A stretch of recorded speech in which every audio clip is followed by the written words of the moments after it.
On est en culture biologique depuis 1995, mais moi j'ai fait que du bio en fait pendant toute ma carrière, si on peut appeler ça comme ça, de vigneron, puisque je suis venu du canton de Vaud pour le premier domaine qui voulait se lancer en bio à Genève, qui était le domaine des balisiers.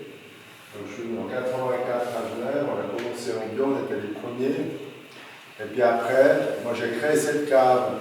J'ai quitté les balisiers en 90, j'ai créé cette cave pour faire de la vinification à façon pour d'autres. J'avais pas de vigne, donc j'ai commencé par vinifier pour les autres vignerons. Alors malheureusement pas en bio, puisqu'il y avait que les balisiers en bio, donc j'étais obligé de prendre la récolte ailleurs. Et puis en 94, j'ai pu reprendre des vignes en domaine. J'ai fait juste une transition 84 où j'ai continué comme l'autre produisait, je n'avais pas les machines adéquates. Puis en 95, je suis parti avec Bio Suisse. Et aujourd'hui, on est toujours avec le label Bio Suisse, avec 13 hectares et demi. On a plus de la vinification pour d'autres bio, mais en petite quantité. On vinifie pour la Touvière à Meigné, et puis un petit peu pour Jacquet qui est plutôt dans l'élevage et dans le lait, qui est aussi là-bas. Voilà. Là, la cave, on fait 3 types de vinification. On fait une vinification en cuve métallique, comme ça, qui est une vinification qui a l'avantage d'être totalement neutre. Le logement binaire est totalement neutre. C'est très important pour des cépages, par exemple aromatiques. Pour des cépages, les vins, on a vraiment envie d'avoir la typicité du cépage.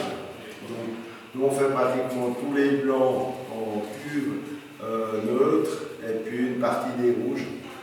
Et puis, on fait 2 autres types de vinification. Je vais vous montrer maintenant. À part ça, j'ai juste nettoyé là à l'entrée parce que on a rentré mercredi dernier, on a rentré du pinot noir pour faire un mousseux. C'est la Touvière qui nous a amené du pinot noir pour faire du mousseux. Donc là, il est en fermentation, et quand c'est en fermentation, ça mousse. Et là, il a débordé. C'est pour ça que j'ai donné un coup de nettoyage. C'est donc un pinot. Il est sorti là, tout petit cuve qui est à l'entrée. Ouais, il a débordé de là. Ouais. Donc là, c'est un pinot noir, donc ils font un blanc de noix, ils font un champagne, un mousseux vraiment traditionnel, puisque la Champagne fait tous les champagnes. Le champagne traditionnel, c'est un blanc de noix, puisque c'est fait avec du raisin rouge, avec du pinot noir ou du pinot meunier. Donc ça veut dire qu'on rentre la vendange en petites barquettes, en petites cagettes, pour pas qu'il y ait d'écrasement des raisins, puisque la couleur est dans la peau du raisin. Donc s'il y a macération, tout de suite ça se colore. Donc il faut rentrer le raisin en raisin rond dans le pressoir. On transporte les cagettes, on met directement dans le pressoir pour pas avoir de coloration. Et après on presse faiblement, on ne tire pas l'entier du jus, parce qu'à la fin on a un jus coloré. Alors, si on veut, on peut aller jusqu'à la fin, mais on sépare, et puis on fait un rosé par exemple. Maintenant en Champagne, c'est vrai, puis un peu partout, le mousseux rosé est à la mode, comme le rosé tranquille est à la mode aussi. Donc quand nous on fait un mousseux à base de blanc, à base de pinot blanc, donc c'est un blanc de blanc. Quand vous avez une indication sur une étiquette blanc de blanc, c'est pour vous indiquer que vous êtes sur un raisin blanc. Alors, on va ouais, je savais pas. Donc on va commencer les vendanges, on a commencé là juste pour le pinot noir, on devrait commencer demain pour notre mousseux à nous, parce que le mousseux on récolte très tôt, c'est pour ça, par exemple, vous avez certainement entendu dire qu'en Champagne, ils ont déjà commencé les vendanges il y a presque 10 jours maintenant.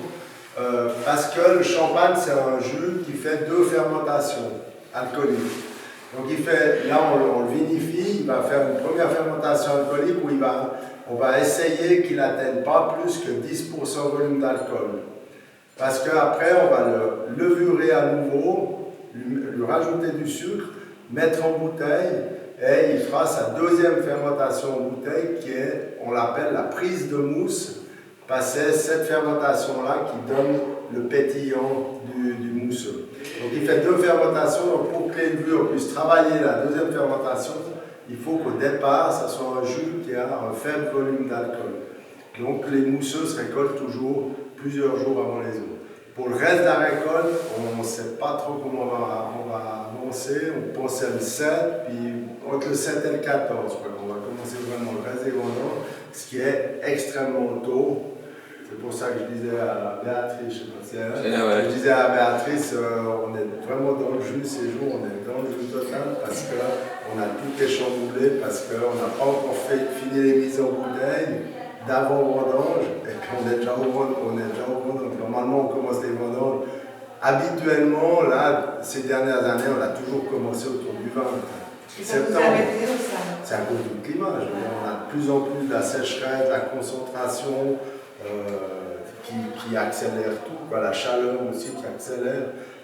Puis cette année, vraiment, c'est particulier, quoi. Avec deux voire 3 semaines d'avance. C'est inquiétant, quoi, carrément, parce qu'on a le problème numéro 1 de l'agriculture, ça va être l'eau. C'est-à-dire on n'a pas assez d'eau. On a trop de problèmes de manque d'eau. Ok.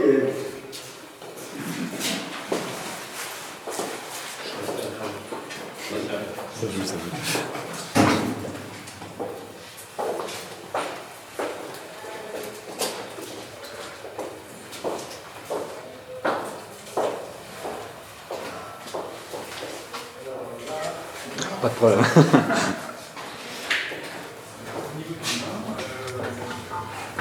On voit une évolution dans le goût,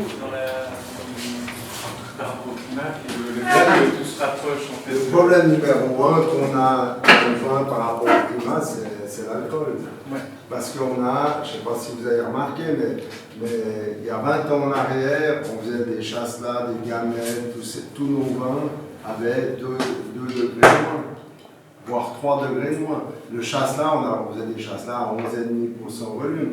Aujourd'hui, ils ont 13,5%. Notre gamay qu'on vend maintenant, qui est 2018. 2018, ça a été vraiment une année avec beaucoup d'alcool. Le gamay 2018, il a 14,5%. On a ce problème. Et après, ce problème, il a un effet au niveau gustatif. C'est que les levures au-delà de 14,5-15% volume, elles n'arrivent plus à travailler. Mais ça, c'est que une histoire de raisin, c'est pas la manière dont tu vinifies le vin, etc. Non, c'est un potentiel d'alcool parce qu'il y a plus de sucre. Et en récoltant plus tôt. C'est là où je voulais en venir maintenant, c'est que puisque les levures à 14,5-15% volume, elles s'arrêtent. Ouais. Donc on a de plus en plus le problème d'avoir des vins qui ont des sucres résiduels. Puis pour moi, c'est un énorme problème parce que je suis vraiment pas un amateur de vin avec du sucre. Je dis souvent en plaisantant, je dis j'ai arrêté le sirop quand je suis devenu adulte, mais parce que les vins secs, il y a une franchise des arômes, une franchise des goûts. On est en train de mettre, on est dans la cocalisation du vin aujourd'hui. On met du sucre, puis j'aurais dû dire de l'alimentaire, pas du vin. On met du sucre partout. C'est un édulcorant. Alors c'est à la fois un édulcorant. Si vous regardez la définition d'édulcorant, c'est masquer.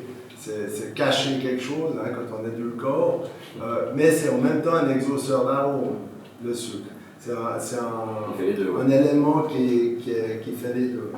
Donc sur le plan gustatif, c'est un problème maintenant, mais il y a des régions alors qui font l'évaporation par osmose, qui retirent de l'alcool au vin. Parce que là, on est allé en Espagne il y a 2 ans, dans la région de Barcelone. On buvait des blancs à 11,5% volume, puis qui sont magnifiques parce qu'ils sont vraiment, c'est léger, c'est la finesse, puis tu as une franchise des arômes qui est vraiment superbe, mais ils retirent de l'alcool par osmose. Et puis il y a d'autres régions, par exemple les États-Unis, l'Amérique du Sud, où là ils ont carrément le droit de mettre de l'eau. Ils ont le droit de mettre jusqu'à 20% d'eau. Donc, ça a des effets sur les cultures, le réchauffement a des effets à la fois gustatif sur les produits et puis sur la plante. Le blanc et le rouge, Hein? les deux. Les deux. Ouais. Vraiment, c'est tous les cépages ont ce phénomène d'avoir beaucoup plus d'alcool. Ben, le Sauvignon blanc 2018, il faisait 15,5%. Puis avec un petit peu de sucre qui est resté, qui n'est pas une volonté de notre part, mais du sucre qui n'a pas fermenté. Puis après, à 15,5, tu ne peux plus rien faire. Tu ne peux pas relancer la fermentation. Parce qu'en osmose, tu peux toujours rester en bio. Oui, ouais, tu peux, ouais. Tu ne mets pas de produit, c'est juste. Non, il n'y a pas de produit. Ouais. Simplement c'est des appareils avec de la consommation d'énergie et tout ça. Et puis, c'est des modifications de nos pratiques à cause du climat. On s'en passerait, on peut toujours travailler là-dessus encore par osmose, mais c'est pas Et quand tu avances la date des vendanges, ça ne te permet pas justement de compenser Alors ça, c'est une technique qui est un petit peu utilisée, mais pourquoi on part sur l'osmose plutôt que cette technique-là, c'est qu'un fruit n'a pas le même goût quand il est à maturité ou quand il n'est pas à maturité. Ah, tu changes aussi le goût. donc c'est pas qu'il est à maturité plus tôt. Ben, il est concentré plutôt, mais il n'est pas vraiment en maturité. Donc, si on a le problème maintenant, ces jours, en fait, la décision des vendanges, elle se joue à la fois sur le potentiel alcool, c'est-à-dire la quantité de sucre qu'il y a maintenant, parce que maintenant, quand on sonde les raisins, on est déjà au degré où normalement on vendange. Et puis en même temps, on a la chute d'acidité. Quand un fruit arrive à maturité, après l'acidité qui chute. Mais après, s'il te reste des sucres résiduels, puis si c'est riche, puis que tu n'as plus d'acidité, sur le plan gustatif, tu as un déséquilibre. Donc ça devient compliqué de savoir comment faire. Ok, là on a deux types de vinification. On a à la fois des foudres. Alors ces foudres, ça c'était la vinification traditionnelle de toute la Suisse romande. Et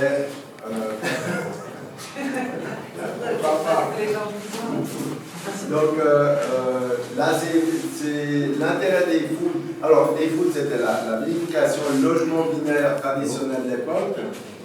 Ça a été ensuite abandonné pour des questions pratiques à une époque, hein, dans les années 60-70, il a commencé à se développer les cuves en béton déjà, premièrement. C'est-à-dire dans les caves, il y avait un intérêt à faire les cuves en béton parce qu'ils utilisaient tous les recoins des caves, donc ça leur permettait d'avoir des volumes de caves importants. Et puis après, ils ont commencé à faire, mais c'est fait les cuves métalliques.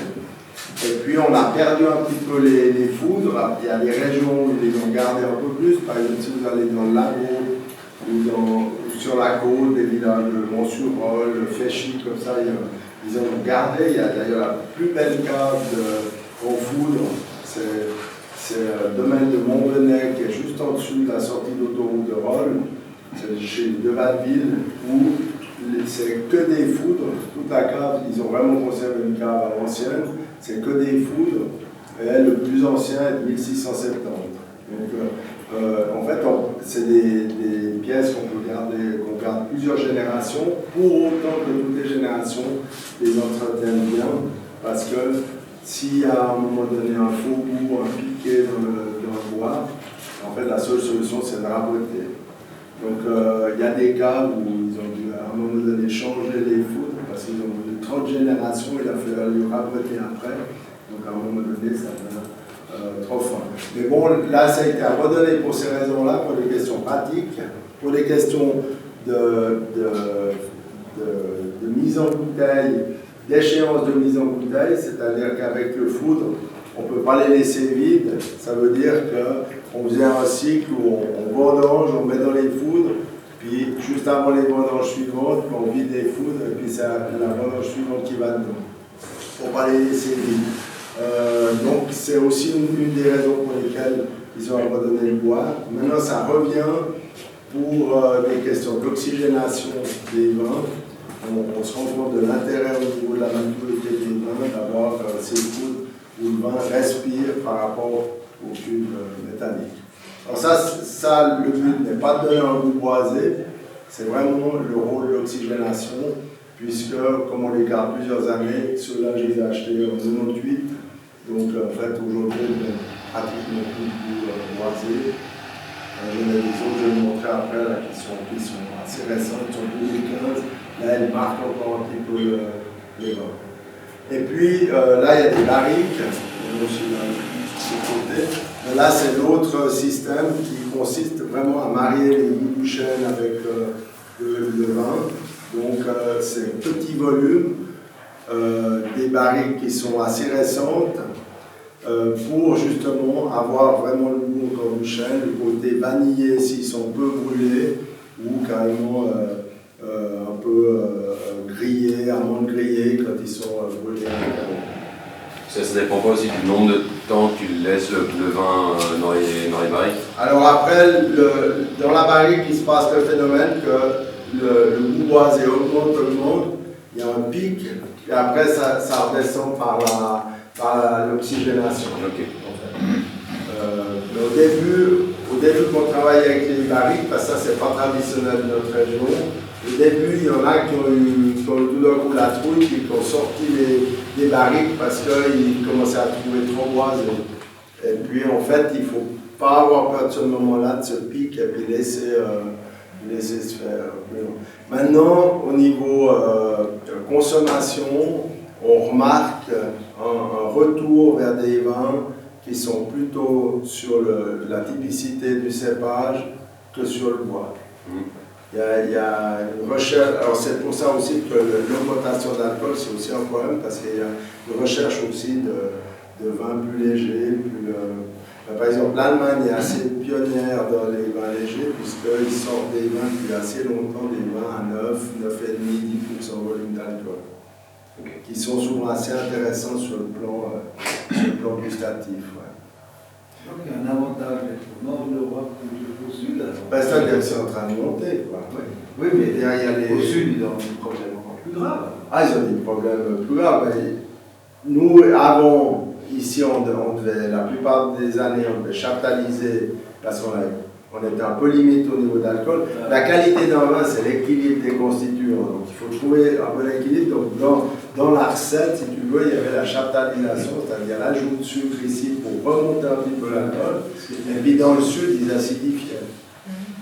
Et maintenant, ils ont trouvé à la place d'acidifier, ils ont trouvé il y a ces méthodes d'osmose et tout ça qui ont remplacé ça.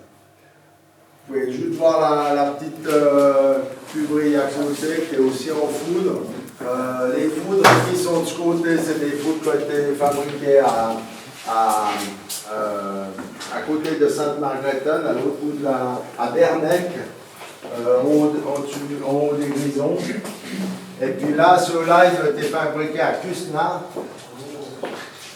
Ouais, c'est vrai. Je vous dis ça parce que j'attache énormément d'importance à où j'achète mon matériel et les fournisseurs avec qui je travaille, c'est-à-dire j'achète tout en Suisse. Et si possible fabriqué en Suisse. Et ceux-là sont aussi fabriqués en Suisse, mais en plus ils les ont fait avec du chêne suisse. Donc c'est des... Et puis ils sont tous gravés, ils sont tous sculptés en bas sur la traverse. La traverse est sculptée parce qu'aujourd'hui au niveau formation, les jeunes qui font la sculpture sur bois ou les ébénistes, ils suivent souvent la même formation parce qu'il n'y a plus assez de monde qui fait ces métiers-là. Donc les tonneliers également font la formation souvent avec les sculpteurs et les ébénistes. Et en fait, ça leur permet d'apprendre tous ces métiers en même temps. Et c'est pour ça que les tonneliers en général sont des gens qui savent sculpter le bois. Voilà. Et puis là, on en a 3 en rouge. Les 2 autres là-bas sont en rouge. Là, on en a 3 en rouge. Et puis on en a un en blanc parce que je suis vaudois. Donc je fais un chasse-là sur l'île. qui est une tradition vaudoise. Et en fait, avec les foudres, au contraire des cuves, avec les foudres, ben, il faut choisir quelle couleur on fait. Donc, tant que je reste en blanc avec celui-là, je peux continuer à faire du blanc dedans, mais le jour où je change, ben, il continue en rouge. Donc, on n'a pas la liberté de choix comme on a avec les autres cuves. Voilà. Peut-être juste avant, parce qu'après, quand on remonte, on partira sur la discussion sur l'agriculture. Au niveau du domaine, on est en bio, j'ai dit depuis 1995. Et puis, on essaye d'aller pas seulement pousser, pas seulement au niveau de la culture du raisin, mais aussi au niveau des autres pratiques. Ça veut dire que depuis longtemps, on lave nos bouteilles, donc on les récupère, on les lave. Et puis l'année passée, on est passé à la consigne sur la bouteille. Et puis maintenant, il y a un mouvement, un groupe qui s'est formé sous l'impulsion des SIG pour essayer de développer la consigne à Genève. Donc on s'est réunis dernièrement avec les brasseurs, avec d'autres vignerons pour essayer de faire avancer ça, mais ça implique pas mal de choix et de changements de pratique pour ceux qui travaillent avec la mise en bouteille. C'est que si on lave les bouteilles, si on va aller plus loin, ça veut dire qu'il faut abandonner l'étiquette autocollante, parce que l'autocollant, maintenant, on étiquette énormément de choses à l'autocollant, mais l'autocollant est rarement lavable ou vraiment lavable. Et puis deuxièmement, l'autocollant, c'est beaucoup de déchets à la fin de l'étiquetage, puisque à la fin de l'étiquetage, vous avez un rouleau de papier chimique qui est du papier qui est peu recyclable. Alors quand vous travaillez avec la colle simple, eh bien il n'y a pas de déchets à la fin de l'étiquetage. Mais il y a un mouvement maintenant, il y a un groupe qui travaille là-dessus. Nous, on a fait faire des caisses pour nous. Donc maintenant, on consigne les caisses, les bouteilles. Et ce qui est intéressant, c'est que la restauration commence à être intéressée parce que de plus en plus, on doit payer pour l'élimination des déchets. Donc ça fait réfléchir les gens. Voilà. Bravo, c'est un initié aussi, quelque part. De quoi? C'est un initié aussi avec la consigne. Oui, la consigne, c'est moi qui ai lancé. J'avais visité, pas les SI, mais le secteur des déchets à l'étage, comment ça s'appelle là, qui sont vers le pont des Vernets. L'ESREC. Ouais, l'ESREC.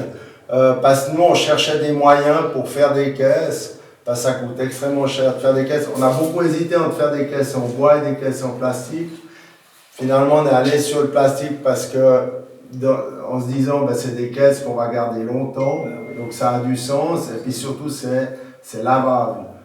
Avec les caisses bois, on est vite assez lourd, et puis il y a un problème de durabilité quand même à cause du bois qui peut être sale et tout ça. Donc là, on a lancé le mouvement. Et puis moi, j'avais proposé aux vignerons carveurs, puis je préside les vignerons carveurs, qu'on fasse une caisse pour tous les vignerons carveurs pour se distinguer par rapport aux autres vins, puis pour montrer qu'on avance. Mais il y a encore du chemin de l'autre côté là. J'ai pas encore réussi à faire passer vraiment le truc, mais ça commence à démarrer. Voilà. Je salue ceux qui sont arrivés le dernier. Ok, on va remonter. Je vais passer à des questions. Autrement, après, vous pouvez poser des questions. On va remonter.